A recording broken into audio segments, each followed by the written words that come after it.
సంఖ్యలు అంటూ ప్రభుత్వ వైఫల్యాలు అవినీతిని నిలదీస్తున్న సాక్షిపై ఆది నుంచి చంద్రబాబు సర్కార్ కక్ష సాధింపు.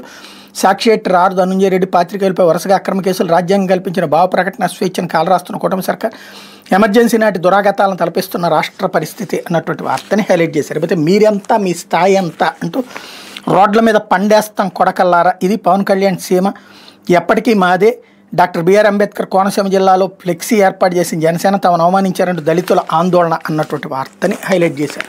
లేకపోతే వృద్ధాప్యాన్ని ఢీ కొట్టచ్చు అంటూ టీవీలో సంతూర్ ప్రసభ ప్రకటన గుర్తుందో, పాప మమ్మీ అంటూ పరిగెత్తుకుంటూ తల్లి దగ్గరికి రావడం, బిడ్డకి తల్లి అయినా వయసు కనిపించడం లేదన్నట్టు నటుడు ఆశ్చర్యపోవడం, వయసును ఓడించడం ప్రకటనలోనే కాదు నిజ జీవితంలోనూ సాధ్యమైనట్టు విటమిన్ డి సప్లిమెంట్లను నిత్యం తీసుకోవడం ద్వారా వృద్ధాప్యం దరిచేరదని తాజా పరిశోధనలో తేలిందన్నటువంటి వార్తని హైలైట్ చేశారు. అయితే మీరెంత మీ స్థాయి ఎంత అన్నటువంటి వార్తని డీటెయిల్గా రాసుకొచ్చారు. జనసేన అధ్యక్షుడు పవన్ కళ్యాణ్ పుట్టినరోజు సందర్భంగా డాక్టర్ బిఆర్ అంబేద్కర్ కోనసీమ జిల్లా అప్పనపల్లి మార్కెట్ వద్ద పార్టీ నాయకులు ఏర్పాటు చేసిన ఫ్లెక్సీపై దళితులు తీవ్ర ఆగ్రహవేశాలు వ్యక్తం చేశారు. మీరెంత మీ స్థాయి అంతా, రోడ్ల మీద పండేస్తాం కొడకల్లారా, ఇది పవన్ కళ్యాణ్ సీమ ఎప్పటికీ మాదే అంటూ ఫ్లెక్సీలో పేర్కొన్న వ్యాఖ్యలపై దళితులు కన్నెర చేశారు.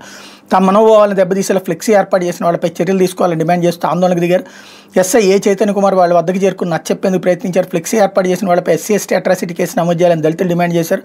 ఇంతలో జనసేన నేత కంకిపాటి నరసింహారావు అక్కడికి చేరుకుని ఫ్లెక్సీని చించివేయగా దళితులు తీవ్ర ఆగ్రహం వ్యక్తం చేశారు. ఆధారం లేకుండా చేసేందుకే ఫ్లెక్సీ నరసింహారావు చింపేశారని పోలీసులకు ఫిర్యాదు చేశారు. ఈ ఆందోళనతో దళిత సంఘాల నేతలు గెడ్డం వెంకటేశ్వరరావు, బొంతు చందు, గెడ్డం కృష్ణమూర్తి, గెడ్డం గంగాధర్, నక్కా బాలకృష్ణ, చిల్లె ఏడుకొండలు, గెడ్డం రమేష్, మందపాటి నాగరాజు, గోటం శ్రీను, బత్తుల జనార్దన్ తదితరులు పాల్గొన్నారన్నటువంటి వార్తని హైలైట్ చేశారు. మరోవైపు